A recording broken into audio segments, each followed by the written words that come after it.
Eu sou o Amílcar Correia e este é o P24. O que é que está a ser feito para acabar com as barracas na Grande Lisboa? Crianças têm menores, por que vocês fazem isso? Fazem frente ao corpo de intervenção rápida da PSP para impedir o avanço das máquinas e a destruição das casas. São moradores do bairro do Talude, em Loures. Foram surpreendidos com um aviso da autarquia de que as casas iam ser demolidas. O país acordou para a crise habitacional que obriga muita gente a construir a sua barraca quando as retroescavadoras demoliram mais de 50 casas de chapa, de zinco e madeira no bairro do Talude Militar, na Amadora, em julho, desalojando dezenas de moradores. O Programa Especial de Realojamento, que ficou conhecido pelo acrónimo PER, criou a ilusão de que já não existiam casas precárias construídas de forma ilegal, sem luz, água e eletricidade, nas áreas metropolitanas de Portugal. A verdade é que entre o PER, um programa da década de 90, e os tempos atuais, a oferta pública de habitação diminuiu por oposição a um mercado imobiliário vibrante e que não para de crescer. Afinal, as barracas na área metropolitana de Lisboa nunca desapareceram. Pelo contrário, têm vindo a multiplicar-se com o aumento dos preços do arrendamento, imparáveis desde a Covid-19. Barracas em Lisboa, um problema que nunca desapareceu, é o título de uma reportagem do Público. Tema de capa deste domingo no suplemento P2 e que pode ler numa página multimédia em público.pt. A convidada deste episódio é Teresa Serafim, jornalista do Público e autora deste trabalho, que visitou 7 destes bairros da Grande Lisboa e que procura responder à questão: o que é que está a ser feito para resolver o problema? Bem-vindos ao P24, o seu dia começa aqui. Teresa Serafim, obrigado por teres aceitado este convite. Foi criada nos últimos tempos a sensação de que o Plano Especial de Realojamento, o PER, um programa montado para demolir barracas e realojar as pessoas em habitação pública, tinha resolvido todos os problemas graves e que o país estava a salvo das barracas. Aparentemente, essa era uma ilusão, como vimos recentemente. Como dizes no teu trabalho, o problema nunca desapareceu? Apesar de existir a percepção de que tinha sido resolvido, o problema das barracas na área metropolitana de Lisboa nunca desapareceu completamente. Tem de sublinhar que foi feito um trabalho muito importante com o Programa Especial de Realojamento, o PER, como é mais conhecido, em que milhares de pessoas que viviam naqueles que eram conhecidos como os bairros de barracas, bairros de lata, e que estavam estes lugares muito à vista até à porta da cidade de Lisboa, por exemplo, até ao final do século passado, essas pessoas foram realojadas em grandes conjuntos habitacionais públicos, em grandes bairros que foram construídos para essas pessoas passarem então a viver depois das suas casas serem demolidas. Era esse o plano do PER.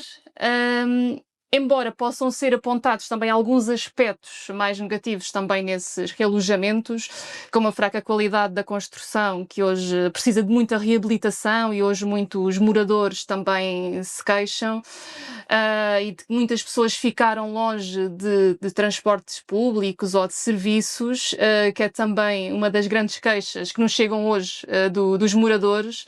A verdade é que o problema diminuiu muito e criou-se a percepção de que teria mesmo acabado. Há uma investigadora com quem falo neste trabalho, a Joana Pestana Lages, que tem feito muito trabalho na área da precariedade habitacional, que diz mesmo que se criou a falsa ilusão de que este problema tinha terminado. Mas não, os lugares com casas com condições muito precárias, sem acesso legal à água, eletricidade, sem infraestruturas adequadas, continuaram sempre a existir na região de Lisboa, mesmo que mais escondidos. Também é verdade, isso notámos ao longo da nossa reportagem, que muitos núcleos de barracas que não foram resolvidos na altura do PER, os moradores, em diálogo ou com entidades públicas ou com muita luta, acabaram também por criar melhores condições nas infraestruturas do saneamento, conseguir até acesso legal à água e à luz, mas continuaram com muitos problemas a nível da propriedade, da legalidade onde estavam as suas casas. Este era o panorama. A verdade é que nos apercebemos que têm sido muito nesses sítios que tem crescido agora a situação e que tem crescido o problema. E como é que nós fomos olhando de novo para o facto deste problema nunca ter sido resolvido? Nos últimos 2 anos, sobretudo no último ano, fomos fazendo cada vez mais reportagens e notícias sobre estes sítios. Era em Loures, era em Almada.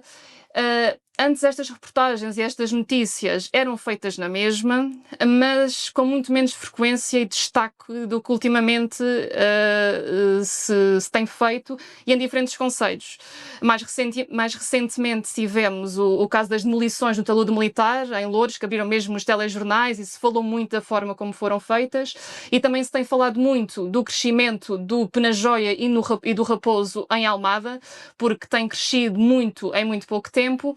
E, portanto, nós começámos a questionar se o problema estava de facto a aumentar, se era só uma percepção nossa, se estava mesmo a aumentar e onde.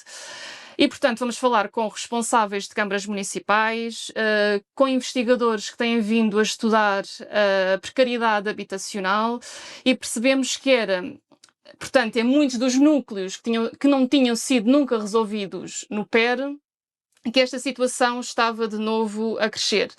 Mas também, em alguns casos que já mencionei, do Penajóia e no Raposo, que têm sido os sítios onde mais se tem construído nos últimos tempos, que são sítios com as construções são de alvenaria, são com tijolo, mas depois com muita precariedade também, porque não têm acesso à água potável, não têm a eletricidade da rede e, portanto, essa situação aí está a crescer a olhos vistos e tem de facto aumentado.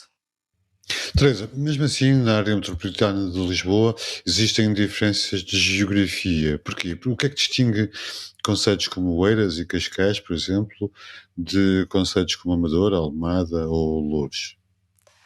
Sim, de facto, depois reparámos logo que existiam municípios que tinham cumprido o PER, que nos relatavam que já não tinham barracas, e Oeiras e Cascais, e até muitos outros municípios na área metropolitana de Lisboa, embora ainda tenham habitações com condições consideradas indignas e que tenham isso nas suas estratégias locais de habitação por resolver, mas a verdade é que conseguiram eliminar aqueles que eram os núcleos com barracas que tinham identificado no Os PER. mais significativos, os mais numerosos. Sim, temos, por exemplo, os grandes núcleos na área metropolitana de Lisboa eram também Oeiras e Cascais que os conseguiram resolver. Temos núcleos como o Alto de Santa Catarina em Oeiras ou Pedreira dos Húngaros, que eram aqui muito conhecidos e bem E nesses visíveis. casos podemos dizer que o PER foi fundamental para resolver esses problemas. Sim, sem dúvida. Em Oeiras já existia a percepção de que era preciso resolver esse problema antes do PER e para isso falámos mesmo até com o presidente Isaltino Moraes, que está na Câmara Municipal, mesmo como presidente desde 1986, e ele conta-nos que era um dos seus grandes objetivos como presidente da Câmara Municipal desde que chegou, erradicar, e ele utiliza mesmo esse termo, erradicar as barracas no concelho, e que no final dos anos 80 existiam mais de 5.000 barracas no concelho e na altura do PER eram já pouco mais de 3.000, e que ele aproveitou, no fundo o que ele fez, ele aproveitou os financiamentos que existiam para eliminar esses núcleos, mas também nos conta que não foi algo propriamente fácil. Ele próprio muitas vezes tinha de ir a esses locais. No fundo, o que ele nos quer dizer é que houve muita vontade política para acabar com a situação e que as pessoas na altura não acreditavam realmente que esses sítios poderiam acabar no concelho, e que ele tinha que mostrar que realmente estavam a ser construídas casas para elas, e conseguiu. Aqui o que distingue, e acho que é importante também marcar essa diferença, é que em Oeiras se construíram esses grandes conjuntos habitacionais, esses grandes bairros com prédios mais altos, muitas vezes um pouco mais isolados, mas mesmo ao lado em Cascais, que também tinha mais de 2.000 famílias a viver em barracas na altura do PER, quando o decreto-lei foi publicado em 1993, mas encararam de certa forma a resolução de forma diferente. Teresa Ramos, com quem falamos na reportagem, que integrou o gabinete do PER no Conselho, diz-nos que se tentou construir e integrar as pessoas das famílias que estavam nos núcleos de barracas dentro da malha urbana. Ou seja, não construir aqueles grandes conjuntos habitacionais como existem em Oeiras. E além disso, aqui também uma marca que eu acho que é muito importante destacar, é que existia um trabalho a nível social feito 2 anos antes, tanto com as famílias, com os moradores dos núcleos de barracas, que iriam ser realojados, como nos sítios de acolhimento, nessa tal malha urbana que iria receber os novos moradores. E, portanto, eu aqui destacaria e foi isso também que tentei perceber ao longo do trabalho, porque é que alguns municípios então não resolveram a situação, não cumpriram o PER. Mesmo falando com investigadores, aquilo que eles nos dizem é que, além de ser muito complexo, uma resposta, porque no fundo todos os municípios tiveram o seu PER, por assim dizer, não é?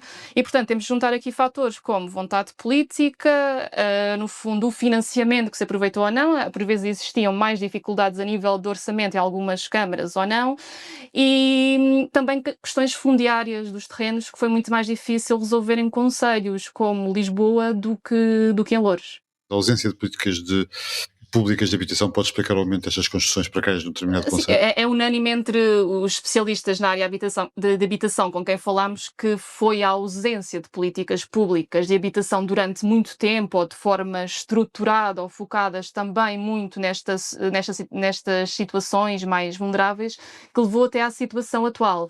Só nos anos mais recentes, com a nova geração de políticas de habitação, que foi lançada em 2017, é que teve mais consciência dessas necessidades.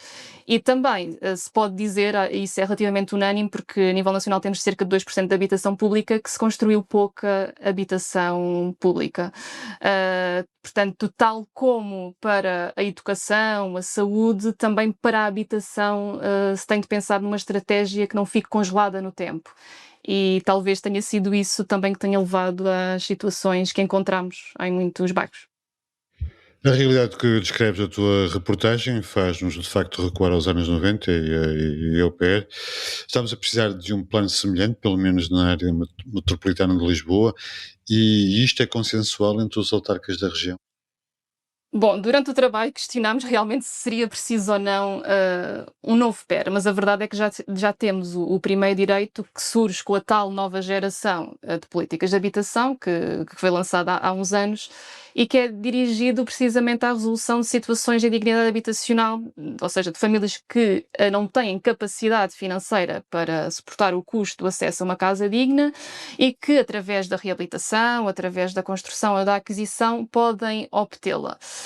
Para o financiar, tivemos também recentemente o Plano de Recuperação e Resiliência, que é o que muitas autarquias têm nas suas estratégias de locais de habitação, ou seja, quando fizeram as suas estratégias de locais de habitação, para resolver este problema, indicava o primeiro direito e depois, para o primeiro direito, para conseguirem aplicar o primeiro direito no terreno, utilizar então os fundos do PRR. No fundo, isto é o que encontramos, o que o primeiro direito nos descreve é aquilo que encontramos, são as necessidades que encontramos nos bairros com habitações precárias, não é? E é o que está indicado nas próprias soluções, nas estratégias locais de habitação, que também já prevêem estas situações dos vários municípios. Agora, eu acho que mais importante do que já pensar no novo PER, mesmo que isso seja possível, talvez um novo PER adaptado, agora terá de se fazer um levantamento realmente sobre a situação, termos números, porque uma das dificuldades que nós tivemos ao longo deste trabalho foi perceber realmente quantas construções são, quantos núcleos na área metropolitana de Lisboa é que realmente existem, e esta pergunta já vem de trás, tivemos durante 2 meses a fazer este trabalho e já antes nos tínhamos questionado afinal quantos são.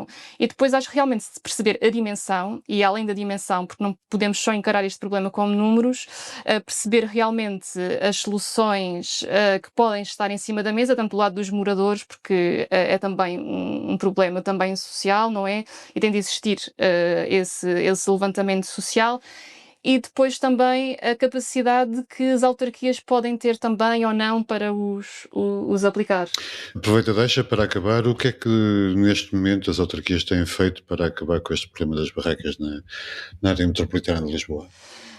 Neste momento, através das suas estratégias locais de habitação, têm apontado sobretudo para o primeiro direito, têm encontrado alguns condicionantes em alguns bairros, sobretudo a questão da propriedade. Muitas vezes são terrenos que não são municipais, que são privados, são do IRU, e nessas situações é mais complicado. E muitas delas têm também apelado, como é o caso de Loures e de Almada, ao próprio governo, porque dizem não ter capacidade para resolver a situação sozinhas e que esta é sobretudo uma questão que deve ser a uma escala metropolitana. E sabemos que o Ministério da Habitação está a fazer um levantamento social e a nível do número de construções também sobre este problema, que não nos quiseram adiantar ainda números, mas ele está a ser feito. Mas tem sido sobretudo por aqui. Aquilo que detectámos mais algumas falhas foi que não encontramos muitos planos concretos para resolver algumas destas situações, e é isso que terá de ser pensado. Teresa, obrigadíssimo por teres vindo ao P24. Obrigada. Talvez pelo efeito de longo prazo da internet, nós nos tornamos leitores crentes, né? A gente quer acreditar nos relatos, né? A gente não tem mais essa sofisticação do leitor de ficção, né? Segunda-feira é dia do podcast Biblioteca de Bolso. O convidado esta semana é Bernardo Carvalho, um dos mais importantes escritores brasileiros da atualidade. Também jornalista e tradutor, estreou-se com os contos Aberração, em 1993, a que se seguiram mais 13 livros de ficção. Biblioteca de Bolso é uma conversa informal a três sobre a relação que estabelecemos com os livros. Uma ideia original de Inês Bernardo e José Mário Silva. Obrigado por ouvir o P24. Voltamos amanhã. O P24 é um podcast do Público com música original de Ana Marques Maia. A sonoplastia deste episódio é de Inês Rocha. Para não perder os novos episódios, subscreva este podcast do Público na sua aplicação preferida. Para além deste programa, há mais para descobrir em público.pt/podcasts. O Público fica no ouvido.